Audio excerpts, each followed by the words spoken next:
안녕하십니까. 쇼킹 경제입니다. 미국 트럼프 대통령은 2016년 대통령 선거 당시 아메리칸 퍼스트라는 구호 아래 보호무역 강화, 환경 규제 완화, 해외 주둔 미군 방위비 인상 등의 공약을 내세우며 당선이 됐고, 임기 중에 실제로 자신의 공약을 행동으로 옮기고 있습니다. 특히 트럼프 대통령은 동맹국이 적절한 비용을 분담하지 않는다면 이들이 자체 방어하도록 해야 한다며 기존 미국 동맹국 정책을 완전히 흔드는 공약을 내세운 바 있습니다. 내년 11월 재선을 앞둔 트럼프 대통령은 지난 3년간 임기의 성과를 보여주기 위해 1단계 미중 무역 협상 합의 추진과 더불어 해외 주둔 미군 방위비 인상을 추진하고 있습니다. 이에 트럼프 대통령이 부자나라라고 칭한 한국, 일본, 독일 중에서 가장 먼저 한국과 방위비 협상을 시작했고, 무려 5배에 가까운 방위비 인상을 요구하며 한국을 압박하기 시작했습니다. 트럼프 대통령이 정한 방위비 인상 가이드라인에 맞춰 미국은 그동안 분담금 특별협정의 기존 틀을 깨고 미국 순환 배치, 연합훈련 비용 등의 항목을 신설하여 50억 달러 증액 요구의 명분을 제시했는데요. 한국은 이미 주한미군 주둔 비용의 50%를 분담하고 있다며 강한 반발을 하고 있는 상황입니다.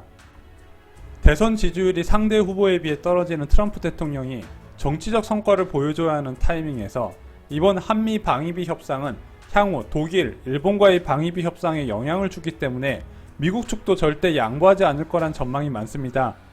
그동안 미국의 힘을 최대한 이용하여 자국 이익을 추구하는 트럼프 대통령의 협상 전략에서 보듯이 이번 방위비 협상 과정에서 미국이 다양한 방식으로 한국을 압박할 거란 예상이 됩니다.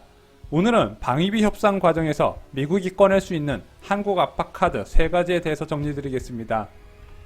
먼저 미국에서 가장 쉽게 꺼내들 수 있는 압박 카드가 바로 자동차 관세입니다. 특히 이번 방위비 협상 대상국인 한국, 일본, 독일은 자동차 산업 비중이 큰 국가인데 이들 모두 미국 자동차 시장에 크게 의존을 하고 있습니다.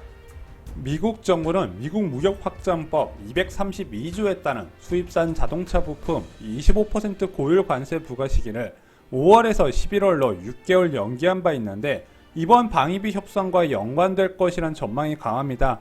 트럼프 대통령은 지난 11월 13일 수입차와 자동차 부품에 대한 25% 고율 관세 부과 여부에 대해 충분한 보고를 받았다며 조만간 결정을 내리겠다고 언급했습니다. 이 때문에 자동차 관세 압박을 통해 손쉽게 협상에서 유리한 고지를 점할 수 있을 것이라 보는 의견이 많습니다. 두 번째 카드는 바로 환율 조작국 지정입니다. 미국은 한국의 제2수출국가, 일본과 독일에는 제1수출국가입니다.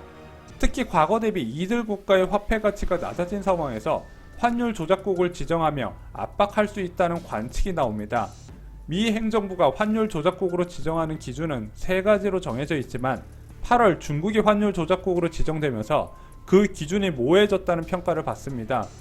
환율 조작국으로 지정되면 IMF, WTO 등을 통한 간접 제재를 받게 되며 미국 정부와의 계약에서 불이익을 받게 됩니다. 트럼프는 과거에도 중국, 일본, 독일 3국을 환율 조작국으로 비난한 바 있습니다. 마지막 카드는 주한미군 철수 및 감축입니다. 트럼프 대통령은 대선 때부터 한반도 문제에서 한국이 적정한 비용을 분담해야 하고 그렇지 않으면 자체 방어를 해야 한다는 입장을 고수했습니다. 한국 내에 주한미군 유지에 대한 보수 여론이 강한 것을 알고 있는 미국 정부는 이를 이용한 카드로 한국을 압박할 가능성이 제기되고 있습니다. 최근 한 언론사의 주한미군 감축 보도에 미군 인도태평양 사령관이 오보임을 강조했지만 주한미군 감축 철수 카드는 지정학적 리스크가 있는 한국에 언제든 쉽게 꺼낼 수 있는 카드입니다. 한미 방위비 분담금 특별협상이 지속될수록 정치적 공경에 처한 트럼프 행정부의 압박은 더욱 가속화될 것으로 전망됩니다. 대한민국 정부의 현명한 대처가 필요한 상황입니다. 이상으로 쇼킹 경제 마치겠습니다. 좋아요, 구독, 그리고 알람 설정 꼭 부탁드립니다. 감사합니다.